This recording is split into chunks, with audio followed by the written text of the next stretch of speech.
ಎಲ್ಲರಿಗೂ ಕೂಡ ಬೆಳಗಿನ ಶುಭೋದಯಗಳು. ಇವತ್ತಿನಿಂದ ನಾನು ಸ್ಪರ್ಧಾತ್ಮಕ ಪರೀಕ್ಷೆಗಳಿಗೆ ಸಂಬಂಧಪಟ್ಟಂತೆ ಇತಿಹಾಸದ ತರಗತಿಗಳನ್ನು ಮಾಡ್ತಾ ಹೋಗ್ತೀನಿ. ಇದು ನನ್ನ ಮೊದಲನೇ ತರಗತಿಯಾಗಿದ್ದು, ನನ್ನ ವಿಡಿಯೋ ನಿಮಗೆ ಇಷ್ಟ ಆದರೆ ಲೈಕ್ ಕೊಟ್ಬಿಟ್ಟು ಶೇರ್ ಮಾಡಿ, ಸಬ್ಸ್ಕ್ರೈಬ್ ಆಗಿ. ಇವತ್ತಿನಿಂದ ಸ್ಪರ್ಧಾತ್ಮಕ ಪರೀಕ್ಷೆ ವಿದ್ಯಾರ್ಥಿಗಳಿಗೆ ಇತಿಹಾಸದ ಪ್ರಮುಖ ಅಂಶಗಳನ್ನ ಹೇಳ್ತಾ ಹೋಗ್ತೀನಿ. ಇವತ್ತು ಇತಿಹಾಸ ಅಂತಂದ್ರೆ ಏನು ಅಂತ ನೋಡಿದಂತ ಸಂದರ್ಭದಲ್ಲಿ ಮೊದಲು ಇತಿಹಾಸ ಅನ್ನೋ ಪದದ ಬಗ್ಗೆ ತಿಳ್ಕೊಂತಾ ಹೋಗೋಣ. ಇತಿಹಾಸ ಸಂಸ್ಕೃತ ಭಾಷೆಯಿಂದ ಬಂದಂತಹ ಪದ ಆಗಿದೆ. ಇತಿಹಾಸ ಸಂಸ್ಕೃತದಲ್ಲಿ ಇತಿಹಾಸ ಅಂತ ಕರಿತೀವಿ.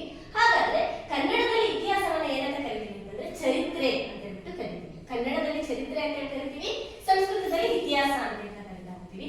ಇಂಗ್ಲಿಷ್ ನಲ್ಲಿ ಇತಿಹಾಸವನ್ನ ಹಿಸ್ಟರಿ ಅಂತ ಹೇಳ್ಬಿಟ್ಟು ಕರಿತೀವಿ. ಏನಂತ ಕರಿತೀವಿ ಅಂತಂದ್ರೆ ಹಿಸ್ಟರಿ ಅಂತ ಹೇಳ್ಬಿಟ್ಟು ಕರಿತೀವಿ. ಈ ಹಿಸ್ಟರಿ ಎಂಬ ಪದ ಗ್ರೀಕ್ ಭಾಷೆಯ ಹಿಸ್ಟೋರಿಯಾ ಎಂಬ ಪದದಿಂದ ಬಂದಿದೆ. ಇಂಗ್ಲಿಷ್ ಅಲ್ಲಿ ಕರೆಯುವಂತಹ ಹಿಸ್ಟರಿ ಎಂಬ ಪದ ಯಾವ ಭಾಷೆಯಿಂದ ಬಂದಿದೆ ಅಂತಂದ್ರೆ ಗ್ರೀಕ್ ಭಾಷೆಯಿಂದ ಬಂದಿದೆ. ಗ್ರೀಕ್ ಭಾಷೆಯ ಯಾವ ಪದದಿಂದ ಆಗಿದೆ ಅಂತಂದ್ರೆ ಹಿಸ್ಟೋರಿಯಾ ಎಂಬ ಪದದಿಂದ ಈ ಹಿಸ್ಟರಿ ಎಂಬ ಪದ ಬಂದಿದೆ. ಹಾಗಾದ್ರೆ ಹಿಸ್ಟೋರಿಯಾ ಅಂತಂದ್ರೆ ಏನು ಅಂತ ನೋಡಿದಂತ ಸಂದರ್ಭದಲ್ಲಿ ಗತಕಾಲದ ಘಟನೆಗಳನ್ನ ಕುರಿತು ತನಿಖೆ ಎಂಬರ್ಥ. ಅಂದ್ರೆ ಗತಕಾಲ ಅಂದ್ರೆ ಮುಗಿದು ಹೋಗಿರುವಂತದ್ದು, ಇಂದಿನ ತರ ಅಂತಂದ್ರೆ ಇಂದಿನ ಘಟನೆಗಳು, ರಾಜರ ಕಾಲದಾಗಿರ್ಬೋದು, ಹಿಂದೆ ನಡೆದಿರುವಂತಹ ಘಟನೆಗಳನ್ನ ಕುರಿತು ತನಿಖೆ ಮಾಡೋದಕ್ಕೆ ನಾವೇನಂತ ಕರಿತೀವಿ ಅಂತಂದ್ರೆ ಹಿಸ್ಟೋರಿಯಾ ಅಂತ ಹೇಳ್ಬಿಟ್ಟು ಕರಿತೀವಿ. ಅದೇ ರೀತಿ ಇತಿಹಾಸ ಎಂಬ ಪದದ ಅರ್ಥವನ್ನ ನೋಡಿದಾಗ ಇತಿ ಅಂದ್ರೆ ಹೀಗೆ ಅನ್ನೋ ಅರ್ಥವನ್ನ ಕೊಡುತ್ತೆ. ಹ ಅಂದ್ರೆ ಖಚಿತವಾಗಿ, ಹಸ್ ಅಂತಂದ್ರೆ ನಡೆಯುವುದು.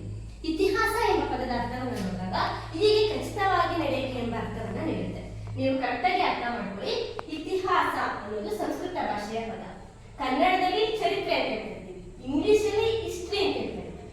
ಅದೇ ಈ ಹಿಸ್ಟ್ರಿ ಅನ್ನೋ ಪದ ಯಾವ ಭಾಷೆಯಿಂದ ಬಂದಿದೆ ಅಂತಂದ್ರೆ ಗ್ರೀಕ್ ಭಾಷೆಯಿಂದ ಬಂದಿದೆ. ಗ್ರೀಕ್ ಭಾಷೆಯ ಯಾವ ಪದದಿಂದ ಬಂದಿದೆ ಅಂದ್ರೆ ಹಿಸ್ಟೋರಿಯಾ ಎಂಬ ಪದದಿಂದ ಬಂದಿದೆ. ಈ ಹಿಸ್ಟೋರಿಯಾ ಅನ್ನೋ ಪದದ ಅರ್ಥವನ್ನ ನೋಡುವಂತ ಸಂದರ್ಭದಲ್ಲಿ ನಾವು ಗತಕಾಲದ ಘಟನೆಗಳನ್ನ ಕುರಿತು ತನಿಖೆ ಎಂಬ ಅರ್ಥವನ್ನ ಕೊಡ್ತಾ ಹೋಗುತ್ತೆ. ಅಷ್ಟೇ ಅಲ್ಲ, ಇತಿಹಾಸ ಪದದ ಅರ್ಥವನ್ನ ನೋಡಿದಾಗ ಇತಿ ಹೀಗೆ, ಹ ಖಚಿತವಾಗಿ, ಅಸ್ ನಡೆಯಿತು, ಹೀಗೆ ಖಚಿತವಾಗಿ ನಡೆಯಿತು ಎಂಬ ಅರ್ಥವನ್ನ ಕೊಡ್ತಾ ಹೋಗುತ್ತೆ.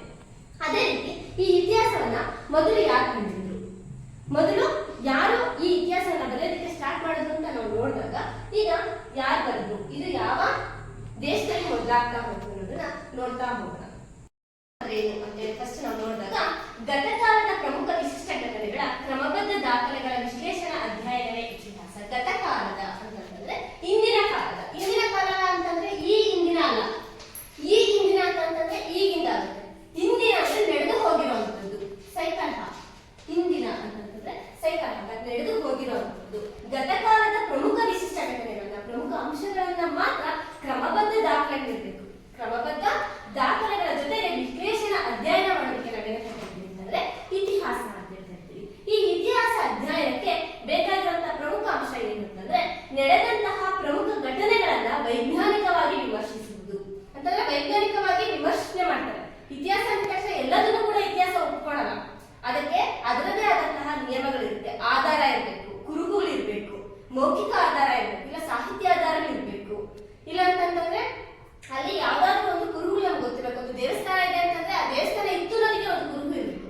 ಆ ಪ್ರಮುಖ ಅಂಶ ಇದ್ರೆ ಮಾತ್ರ, ಅದು ವೈಜ್ಞಾನಿಕವಾಗಿ ಪರಿಶೀಲನೆ ಮಾಡಿದಾಗ ಮಾತ್ರ ಇತಿಹಾಸಕ್ಕೆ ಒಂದು ಅರ್ಥವನ್ನ ಕೊಡ್ತಾ ಹೋಗುತ್ತೆ. ಇತಿಹಾಸ ಅನ್ನೋದಕ್ಕೆ ಪ್ರಮುಖವಾದಂತಹ ಅಂಶ ಏನ್ ಬೇಕು ಅಂತಂದ್ರೆ ನಡೆದಂತಹ ಪ್ರಮುಖ ಘಟನೆಗಳನ್ನ ವೈಜ್ಞಾನಿಕವಾಗಿ ವಿಮರ್ಶಿಸಬೇಕು. ಅವಾಗ ಮಾತ್ರ ಇತಿಹಾಸ ಒಪ್ಕೊಳ್ಳುತ್ತೆ, ಇಲ್ಲಾಂದ್ರೆ ಅದು ಒಪ್ಕೊಳ್ಳಲ್ಲ ಅಂತ ಹೇಳ್ತಾರೆ. ಇತಿಹಾಸವನ್ನ ಮೊದಲು ಬರೆಯೋದಕ್ಕೆ ಯಾರು ಸ್ಟಾರ್ಟ್ ಮಾಡೋದು ಅಂತಂದ್ರೆ ಗ್ರೀಕರು. ಇತಿಹಾಸವನ್ನ ಬರಿಬೇಕು ಅನ್ನೋದನ್ನ ಪ್ರಪಂಚಕ್ಕೆ ತೋರಿಸ್ಕೊಟ್ಟಿದ್ದು ಯಾರು ಅಂತಂದ್ರೆ ಗ್ರೀಕರು. ಅದರಲ್ಲಿ ಇತಿಹಾಸದ ಪಿತಾಮಹ ಯಾರು ಅಂತಂದ್ರೆ ಹೆರೋಡಟಸ್.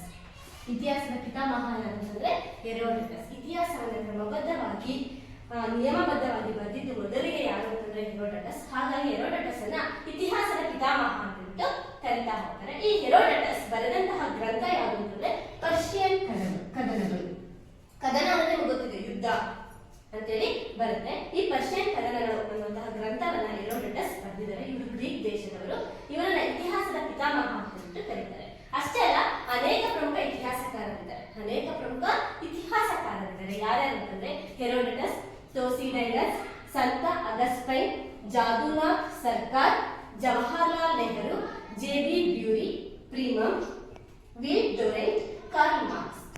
ಇವರು ಪ್ರಮುಖ ಇತಿಹಾಸಕಾರರು. ಇವರು ಇತಿಹಾಸದ ಬಗ್ಗೆ ಅವರದೇ ಆದಂತಹ ವ್ಯಾಖ್ಯಾನಗಳನ್ನು ಕೊಟ್ಟಿದ್ದಾರೆ. ಇತಿಹಾಸ ಅಂತಂದ್ರೆ ಏನು, ಒಬ್ರು ಹೇಳಿದರೆ ಹಿಂದೆ ನಡೆದಂತಹ ಘಟನೆಗಳನ್ನು ಅಧ್ಯಯನ ಮಾಡೋದೇ ಇತಿಹಾಸ ಅಂತ ಹೇಳ್ತಾ ಹೋಗಿದ್ದಾರೆ. ಕೆಲವರು ಅವರದೇ ಆದಂತಹ ಅಭಿಪ್ರಾಯಗಳನ್ನ ಮಂಡನೆ ಮಾಡ್ತಾ ಹೋಗಿದ್ದಾರೆ. ಇತಿಹಾಸ ಅಂತಂದ್ರೆ ಏನು ಅಂತ ಹೇಳ್ಬಿಟ್ಟು. ಅದೇ ರೀತಿ ಮುಂದಿನ ತರಗತಿಯಲ್ಲಿ ಇತಿಹಾಸ ಅಂದ್ರೆ ಏನು ಅಂತ ಹೇಳ್ಬಿಟ್ಟು ಇತಿಹಾಸಕಾರರು ಯಾವ ಯಾವ ರೀತಿ ವ್ಯಾಖ್ಯಾನಗಳನ್ನ ನೀಡಿದ್ದಾರೆ ಅಂತ ಹೇಳ್ಬಿಟ್ಟು ನೋಡ್ತಾ ಹೋಗೋಣ. ಈ ನನ್ನ ವಿಡಿಯೋ ನಿಮಗೆ ಇಷ್ಟ ಆಗಿದ್ರೆ ನನ್ನನ್ನು ಲೈಕ್ ಕೊಟ್ಟು ಶೇರ್ ಮಾಡಿ ಸಬ್ಸ್ಕ್ರೈಬ್ ಆಗಿ ಅಂತ ಹೇಳ್ಬಿಟ್ಟು ಕೇಳ್ಕೊತಿದ್ದೀನಿ. ಧನ್ಯವಾದಗಳು.